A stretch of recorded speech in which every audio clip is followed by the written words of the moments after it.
YouTube, it's itslinamar, and today I have some more movie picks for you guys. So looking at the comments in my previous movie picks, seems like some of you guys wanted some psychological thriller picks, so that's exactly what I have.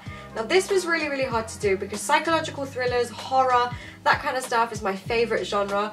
So don't worry if you've seen some of these, because there will be a part 2, 3, 4, 5, because there's so many of these I want to watch still, so let's just get started. And these are in no particular order. Now the first film I'm going to talk to you guys about is a movie called Hard Candy. This is amazing. It stars Ellen Page, who is a big girl crush of mine.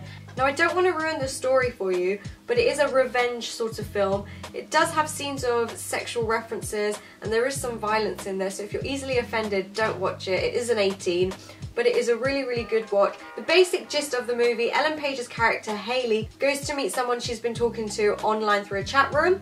Things aren't always as they seem and it just follows the outcome of that, so definitely a good watch. Some brilliant acting in this film as well. Next movie I'm going to talk to you guys about is a 1973 classic called Jacob's Ladder. Now this is amazing. It is so ahead of its time. The basic storyline follows an ex-soldier who had fought in the Vietnam War. He's gone back to his normal life and he starts having all these hallucinations.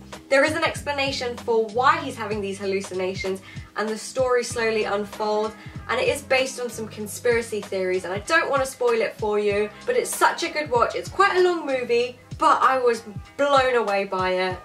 Really good, and that's Jacob's Ladder. Next film I've got is probably something you could watch with the family. It is a 15 though, so anyone younger, don't blame me if your parents catch you watching this. And it's Jodie Foster in Panic Room. Now this is a film I kind of caught when it was on TV, ended up watching it and I really enjoyed it. Every time I watch this film, even though I know what happens in it, I'm still at the edge of my seat. It's kind of like a suspense thriller, and in this movie you have a mother and daughter who have moved into this new house, and within the house there is a feature of a panic room. The panic room comes in handy because there's 2 intruders now in the house, and there's some great story, great acting, because I even empathised with the bad guy in this. So really good watch. It'll definitely have you on the edge of your seat. I like this film. Next film I'm going to talk to you guys about is more of a recent release, and I just watched it not that long ago, and it's called MACHINA. This is a fantastic movie. It's all about AI, so artificial intelligence.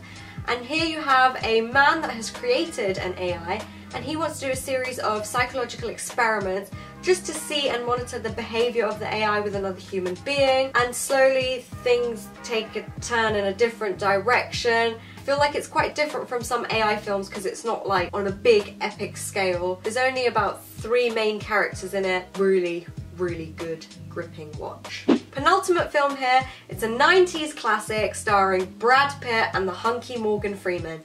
Yes, I did mean to say it that way around, and it is Seven. This is a classic. I'm sure most of you guys have seen this before, but if you haven't, this is a detective movie, and you've got Brad Pitt and Morgan Freeman, who are 2 detectives solving a series of crimes that all somehow interlink. There's a lot of different elements to this film. I really like it. It is a classic, and I feel like a lot of modern films take a lot of inspiration from this, so definitely check out Seven if you haven't already.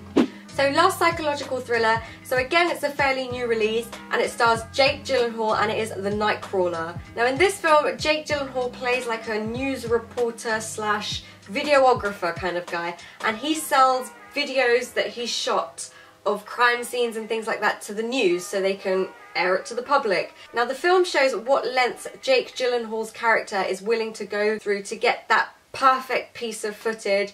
Jake Gyllenhaal plays this kind of psychopathic loner. It's a very strange character and he plays it really well. I enjoyed it. It's a little bit slow to begin with, but just give it a chance because it does get quite intense. And that's all my psychological thrillers for you guys. I hope you guys enjoyed it. Any recommendations you guys might have for me, then comment them down below. Don't forget to give this video a like, to subscribe, and stay tuned for more. Peace! Hey, it's just me again. I'm just letting you guys know that you can check out my last video by clicking on the box just there. And whilst you're at it, don't forget to click the subscribe button too. Peace!